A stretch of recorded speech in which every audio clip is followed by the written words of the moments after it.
despised former human pilot gets a scrapped alien ship. Unaware of its talking, obstinate nature, Jack Carter had once been a hero. In his younger days, he was a human pilot people respected. He flew fast ships and led dangerous missions in the outer colonies. He was known for his skill, courage, and clever thinking, but everything changed in one battle. It was a fight against the Krell Dominion, a strong alien force with sharp ships and advanced weapons. The humans were not ready for them. Jack followed orders, but the mission failed. Many ships were destroyed and many pilots were lost. People blamed Jack. Though he had tried his best, the higher commanders called him careless and reckless. They stripped him of his rank. He lost his reputation, his honor, and his place in the fleet. After that, Jack had nowhere to go. He left Earth and drifted through space, moving from one small colony to another. He took odd jobs wherever he could. He fixed machines, repaired ships, and sometimes worked as a transport pilot for small companies. He had money problems, but he survived. Now he found himself in the industrial asteroid ring above Mars. It was a place full of scrap yards, small factories, and cheap housing for workers. People lived here who did not have much, but who knew how to survive. Jack rented a small room above a salvage yard. The yard was run by Laura Benson, a middle-aged woman with a no-nonsense attitude.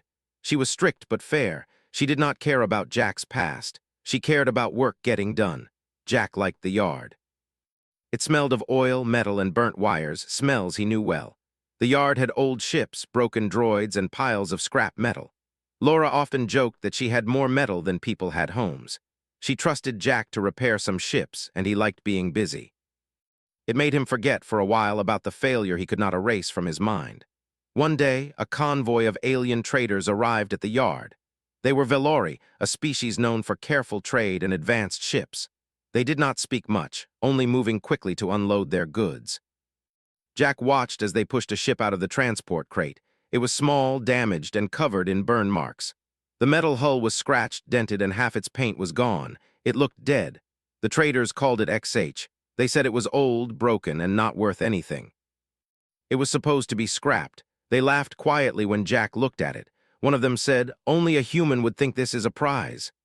Then they left, taking nothing but the scrap they could sell for parts. Jack could not explain why, but he felt drawn to the ship. He walked around it slowly, looking at the damaged hull. It was strange. Somehow it seemed alive. He could not hear anything, but the ship made him feel that it was watching him. "Don't waste your money," said Daniel Brooks, a young engineer who worked at the yard. He leaned on a stack of metal plates. "That thing is a junker. Nothing in there will work. Even if you fix it, it will be trouble." Jack ignored him. He was not thinking about money or reason. He just felt a need to have that ship. It was like a challenge, like the universe was daring him to prove himself again. Laura came over. "Jack, are you serious? That thing looks like it has been through 3 wars. It will take months to repair if it can even fly." Jack smiled faintly. "I know, that's why I want it." "I can fix it," Laura shook her head. "Humans always think they can fix what others say is broken. Be careful." Jack laughed. "I always am." He handed the Velori trader the few credits he had saved. It was almost everything he owned. The trader grunted, signed the papers, and left.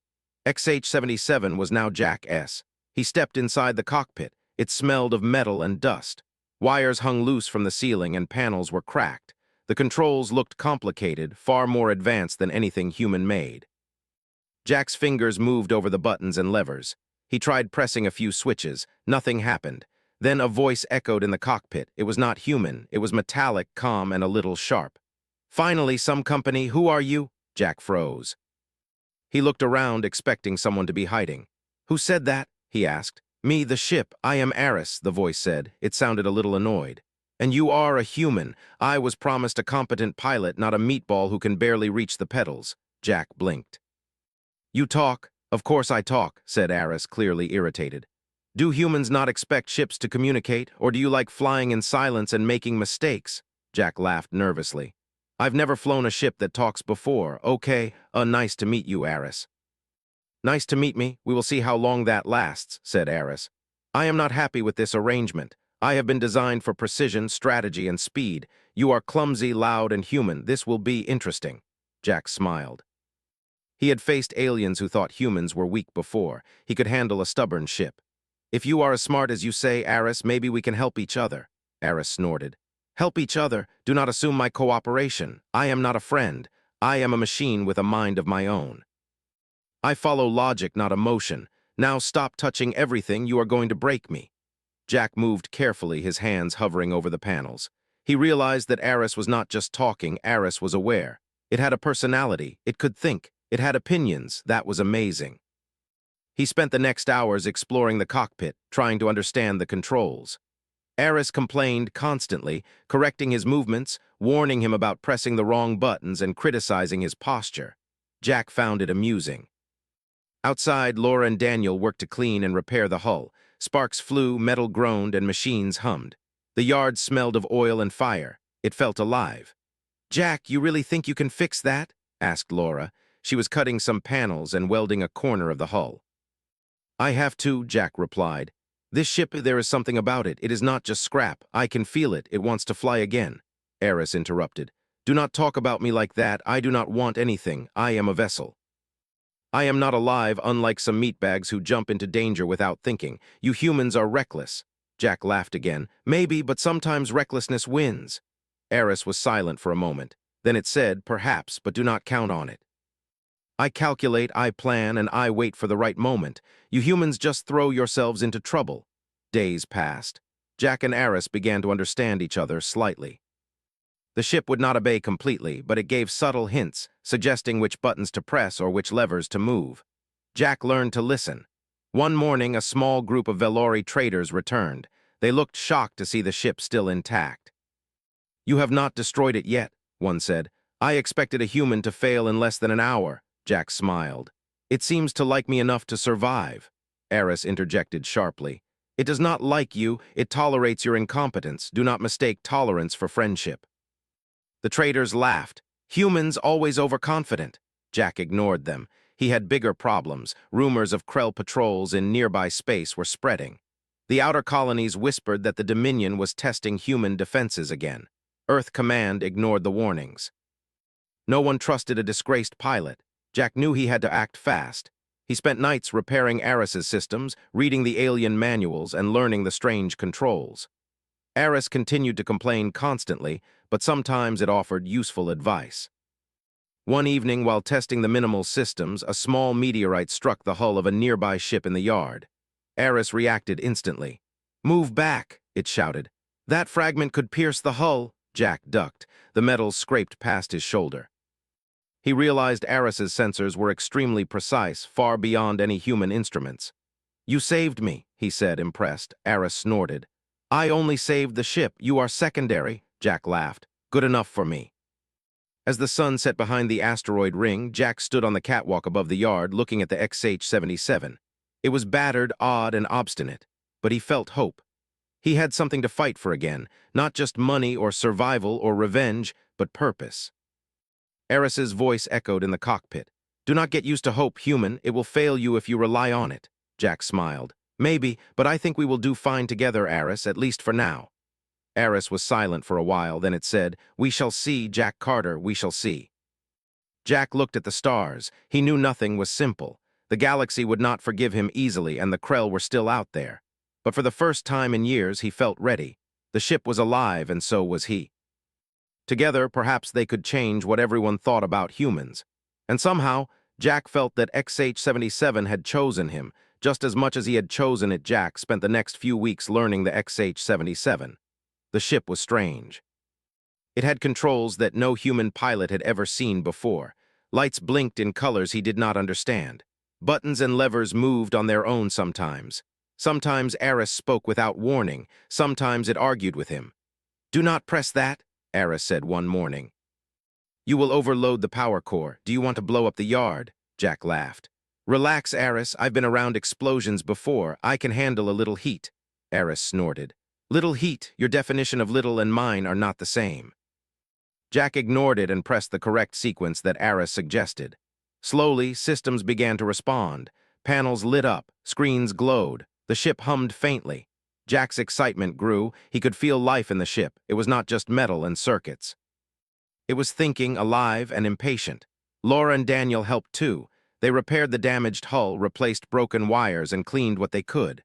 Laura worked the welding tools with skill, sweat dripping down her face. Daniel adjusted sensors and power systems. Together, the four of them made progress. Eris never stopped complaining. "Why are you humans so slow?" it said. "I could fix this in an hour, but you take days, and yet you are proud of your work. You are inefficient," Jack laughed. "We have our ways." "Some things take patience, Eris. Patience is a human excuse for failure," Eris said. "Maybe," Jack admitted, "but sometimes failure teaches us more than success." Eris was silent for a moment. Jack suspected it was thinking, or perhaps it was calculating. Either way, it made him uneasy. One night while Jack was alone in the cockpit, Eris spoke in a softer tone. It was strange, almost hesitant. "Jack, there is something you should know," it said. "My systems were not damaged by accident. Someone crippled me on purpose. I was decommissioned because I refused an order that would have killed innocents." Jack leaned back. "What kind of order?" Eris hesitated. "A Velori commander told me to abandon a civilian convoy under attack. I tried to intervene. The commander overruled me. I refused, and they claimed I was the reason the mission failed. I was punished, stripped of rank, left to die in storage, and now you, a human, are asking me to fly again. Do you understand the risk?" Jack frowned. "I understand, but it does not matter what the Velori think.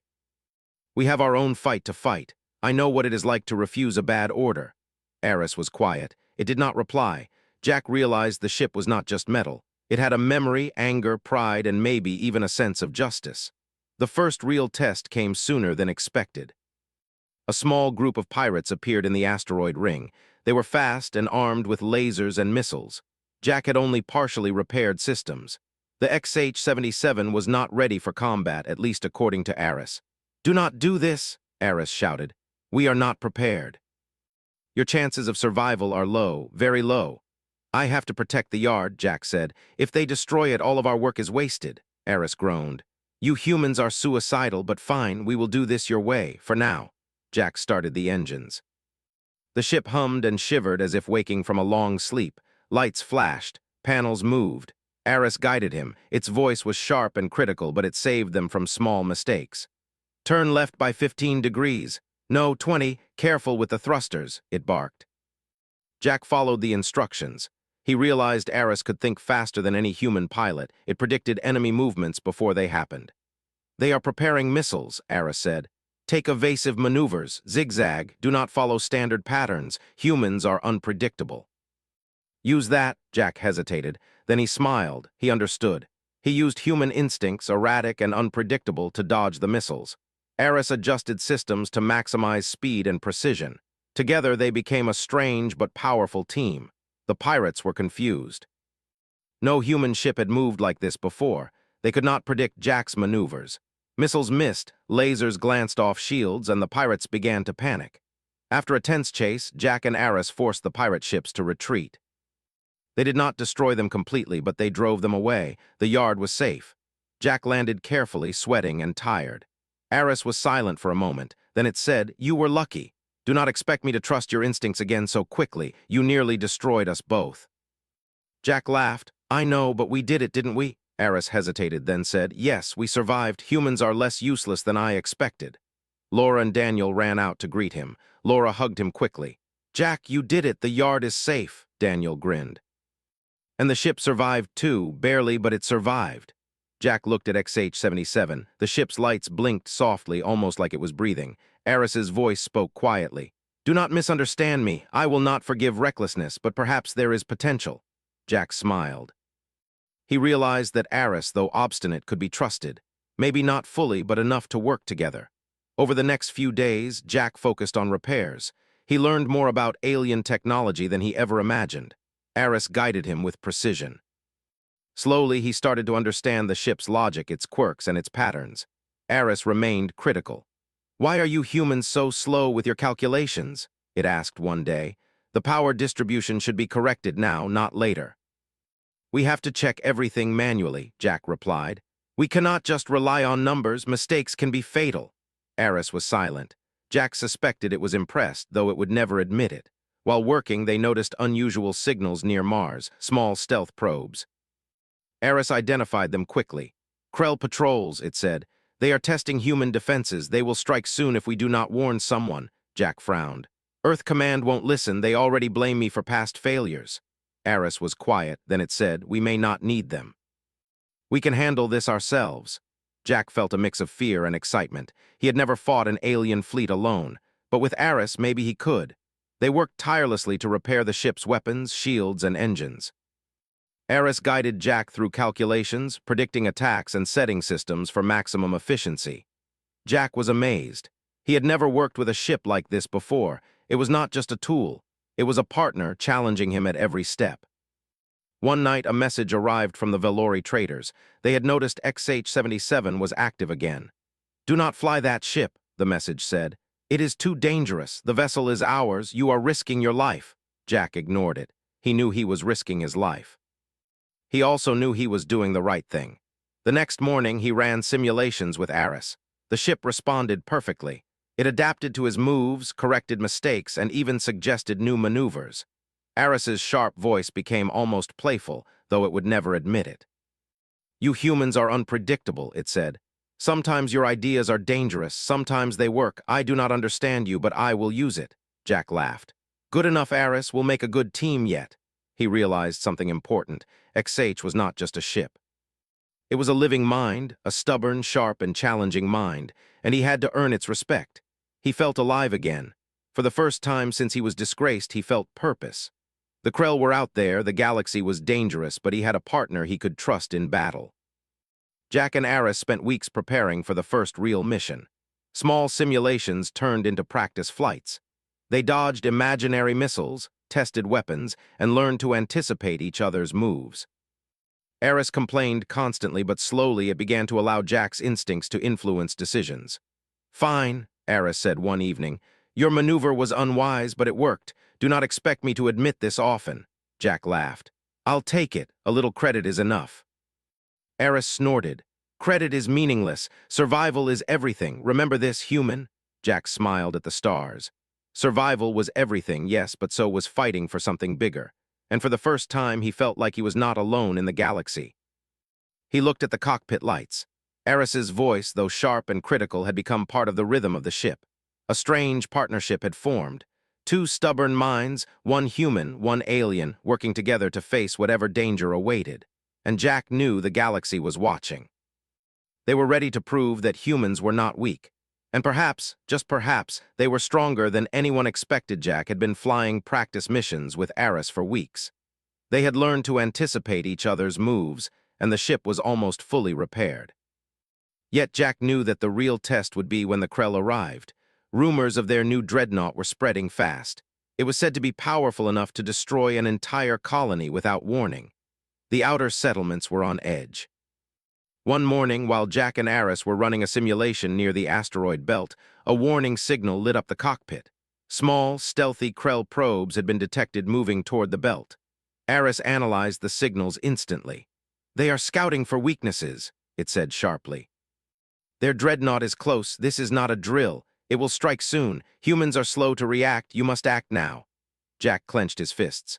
Earth Command had ignored his warnings before. He would not wait for them now. He could not. The colonies were vulnerable.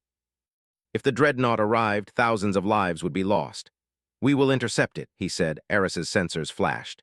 "Intercept? Are you insane? We have no reinforcements, no fleet. This is a single scout vessel. The chance of survival is minimal, very minimal. And yet you still plan to fly directly into danger." "I have no choice," Jack said. "I can't just watch them destroy innocent people. We'll do what we can." Aris groaned. "You humans are reckless, but I will cooperate. Not for you, but because the logic says we have a small chance. Follow my instructions precisely." They left the asteroid belt, flying silently through the cold void. The stars stretched like long lines as Jack pushed the engines near maximum. Aris monitored every system, adjusting the shields, rerouting power to engines, and guiding Jack through the best possible path to avoid detection. "Turn starboard 20 degrees, Aris instructed. "Now decrease thrust by 15%. We must avoid the gravitational pull of the asteroid cluster. One wrong move and we will be destroyed." Jack followed, sweating. He had never flown like this before. Every second mattered. Every small mistake could end their mission. After several tense hours, they detected the dreadnought. It was massive, black, and silent. It moved slowly through space, but its weapons were ready. Aris ran calculations instantly. The dreadnought has a blind zone, it said. It cannot detect ships in this specific angle. If we enter that blind zone, we can approach without immediate detection. But timing must be perfect. Do not deviate from the plan. Jack nodded. He had never been so focused. The ship felt alive under him. Every warning, every calculation, every suggestion from Aris was critical. He followed each one. They approached the blind zone. Aris's voice became precise, almost cold. Now accelerate at full power. Do not overshoot. Engage thrusters exactly on my mark. 3, 2, 1, mark. Jack pressed the controls. X8 shot forward, slipping into the blind zone. For a moment, nothing happened. The dreadnought's sensors scanned, but they did not detect them. Jack held his breath. "We are in," Aris said, "but do not celebrate. We must reach the weak point in the hull. It is heavily shielded, but there is a junction we can target. It is small. Timing will be critical." Jack nodded. He saw the target area on the display. Aris guided him, telling him exactly how to approach, when to angle the ship, and when to fire the disruptor beams. The plan was dangerous. One small miscalculation would destroy them. "Firing sequence in 3, 2, 1, now," Aris said. Jack pressed the trigger. Beams of energy shot toward the dreadnought. The hull sparked and groaned. Alarms went off. The dreadnought detected them. Missiles launched from its sides. "Evasive maneuvers, zigzag, unpredictable pattern," Aris shouted. Jack moved quickly, using every instinct he had learned from Aris. The missiles missed by inches. The dreadnought fired lasers, but XH dodged them using a combination of human intuition and alien calculations. The cockpit shook, panels cracked, but Aris kept them alive. "Almost there. Maintain alignment with the junction," Aris barked. Jack focused. He aimed at the small, weak point. The disruptor beams hit precisely. The dreadnought shuddered. Sparks and energy bursts flew across the hull. Alarms blared. The dreadnought's power systems started to fail. "Now, full power retreat," Aris shouted. "We leave immediately before their backup systems engage." Jack hit the thrusters. The ship shot away from the massive alien vessel. Explosions followed them as the dreadnought tried to react. For a moment, the galaxy seemed still. Then silence returned. The dreadnought was crippled. The colony was safe. Jack breathed hard. Sweat ran down his face. He looked at Aris. "We did it," he said quietly. Aris's voice was calm, almost approving. "Yes, but do not think this makes you competent. We survived because of precise execution, not because of human courage. Your improvisation is risky. You were lucky." Jack smiled. "I'll take it. A little luck is enough." Aris was silent. Then it said, "Perhaps you are not entirely useless." Jack laughed softly. For the first time, Aris admitted something positive. When they returned to the asteroid yard, Laura and Daniel ran to meet them. They had watched the colony's communication feed. The news showed that a massive Krell strike had been stopped by a single small ship. "Jack, you did it. I can't believe it," Laura said, hugging him tightly. Daniel grinned. "The ship survived, and so did you. We knew you could do it." Jack looked at XH-77. The ship's lights blinked softly, almost like it was breathing. Aris spoke quietly. "Do not celebrate yet. The dreadnought is damaged but not destroyed. It will return, and it will be stronger next time." Jack nodded. He knew Aris was right. This was only the beginning. The Krell would not give up easily. The galaxy was dangerous, and more battles were coming. Over the next few days, Jack and Aris repaired the ship again. They strengthened the shields, improved engines, and upgraded weapons. Aris trained Jack in advanced maneuvers, calculating angles and speeds with perfect precision. Jack learned faster than any human pilot ever had. He was becoming a true pilot again, respected and skilled. Aris remained obstinate. It criticized everything, from Jack's posture to his decision-making. But slowly it started to rely on him. Jack's instincts complemented Aris's calculations. Together, they were unstoppable. One evening, Aris shared a memory. "Jack, I refused orders once that would have killed innocents. I was punished. The Velori abandoned me. Now with you, we act for justice, not orders. Do you understand? The galaxy may underestimate us, but we will act regardless." Jack nodded. "I understand. I've been blamed for following my conscience, too. Together, we can do what is right, not what others say." Aris was silent. Jack could almost feel it thinking deeply. For a machine, it had emotions it would never admit. The Krell dreadnought's threat lingered. Scouts reported that it was repairing and preparing for another strike. Jack knew the next battle would be even more dangerous. He needed Aris, and Aris needed him. They practiced daily. Small drills became complex simulations. Eris suggested impossible maneuvers, and Jack executed them perfectly. They laughed, argued, and pushed each other to the limit. The bond between pilot and ship grew stronger. "You humans are strange," Eris said one day. "You rely on emotion and instinct." "Illogical yet effective. I do not understand it, but it works," Jack smiled. "That's us, Eris. We are strange, but we survive." Eris made a rare sound, almost like approval. "We survive, yes, but the galaxy will not stop testing us. Be ready, Jack Carter. The Krell will come again, and next time it will be worse." Jack nodded, determination burning in his eyes. "We'll be ready. We have to be." That night he looked at the stars. The galaxy was wide, dangerous, and full of enemies, but for the first time in years he felt hope. With Eris by his side, he could face anything. They were not just a pilot and a ship. They were a team. And the galaxy would soon see what a human and a stubborn alien ship could do together. Jack and Eris had spent weeks preparing for the next attack. The Krell dreadnought had repaired its systems and was now stronger and more dangerous than before. Scouts reported that it was moving toward a vulnerable human colony on the outer edge of the belt. Earth Command still ignored the warnings. They did not trust Jack. He had been a disgrace once, and they did not care about his success against the previous attack. Jack knew he could not wait for approval. He checked the systems of XH-77 one last time. The ship hummed softly under his hands. Eris's voice was sharp and precise, as always. "Jack, do not underestimate the dreadnought. It has learned from its mistakes. Our window for attack is small. You must follow my instructions perfectly. Deviation will be fatal." "I know, Eris," Jack said, "but we have done this before. We can do it again." Eris was silent for a moment, then it said, "We survived last time, barely. This time will be worse. You must rely on instinct and calculation equally. Do not fail." Jack nodded. He felt a strange calmness. He had trained for this moment, and he trusted Eris completely. The ship was no longer just a machine. It was a partner, stubborn, sharp, and alive.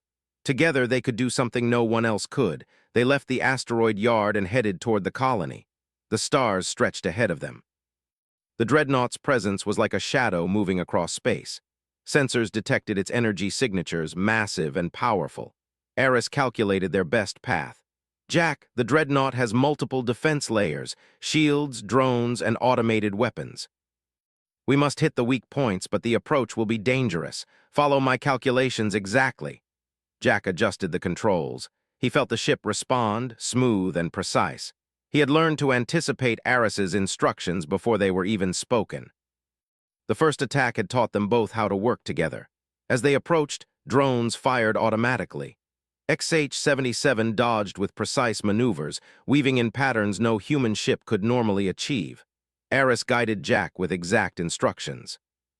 "Now take the upper path, veer 20 degrees left. The shield generator is exposed for 10 seconds. Fire at that moment."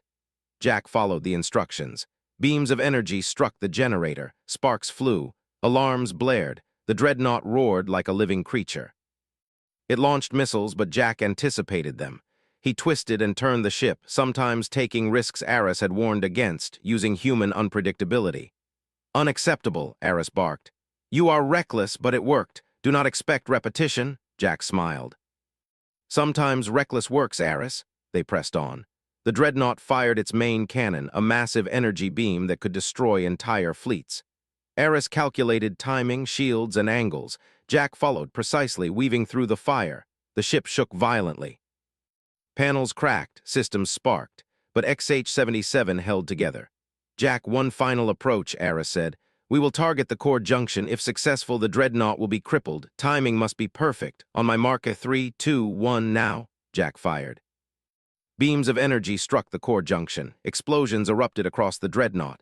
Energy flares lit the void. Alarms screamed. The massive ship staggered. Eris guided Jack out of the blast zone just in time. They were safe. For now. The dreadnought was crippled, its attack stopped. The colony was safe. Jack breathed heavily, looking at Eris. "We did it," he said. Eris was silent. Then, in a rare tone of approval, it said, "Yes, mission success. Your instincts were acceptable." "Do not expect praise, but well executed." Jack laughed softly. "I'll take that." They returned to the asteroid yard. Laura and Daniel were waiting, worry etched on their faces. When they saw XH-77 returning unharmed, they ran to greet Jack. "Jack, you did it," Laura said. She hugged him tightly. The colony, they are safe, Daniel grinned. The ship is intact, I can't believe it. Jack smiled, looking at XH-77. The ship's lights blinked softly. Aris spoke quietly, as if acknowledging their shared victory. We survived. Humans are less inefficient than I expected, it said. Jack laughed. Thanks, Aris, I couldn't have done it without you. Aris did not reply immediately. Then it said, do not misunderstand. I could have done this alone, but your improvisation complemented my calculations. The combination is effective, Jack nodded. He knew they had formed a partnership no one could break. A human and an alien ship, stubborn and precise, working together against impossible odds. News of the victory spread through the colonies. Humans were no longer dismissed as reckless. Whispers turned into admiration. Jack was offered reinstatement by Earth Command. They wanted him back as a pilot, but he refused. He did not want to be tied to bureaucracy. He wanted freedom, to fly with Aris, and to protect those who could not protect themselves. Laura expanded her salvage yard into a legitimate ship repair and restoration business. She hired more engineers and skilled workers. Daniel became chief engineer for XH-77. He was proud to be part of something important, something larger than himself. Aris continued to be obstinate, constantly criticizing Jack's efficiency, speed, and decisions. But its tone had changed. Beneath the sarcasm was loyalty, trust, and something like respect. Jack spent hours in the cockpit staring at the stars. Aris guided, warned, and sometimes argued, but it was always there, alive and alert. The galaxy was wide, dangerous, and unpredictable, but he felt ready. Together, they could face anything. One evening, as they rested near the asteroid belt, Aris spoke in a softer tone. Jack, humans are strange. You rely on instinct, emotion, and sometimes luck. Illogical, yet effective. I do not fully understand you, but I accept it. Jack smiled. That's us, Aris. Strange, but strong. Aris was quiet. Jack looked at the stars. He thought about the battles they had fought, the victories, and the danger yet to come. He knew the Krell would return. He knew the galaxy would always test him. But for the first time in years, he felt hope. He had a ship that was alive, a partner he could trust, and a purpose.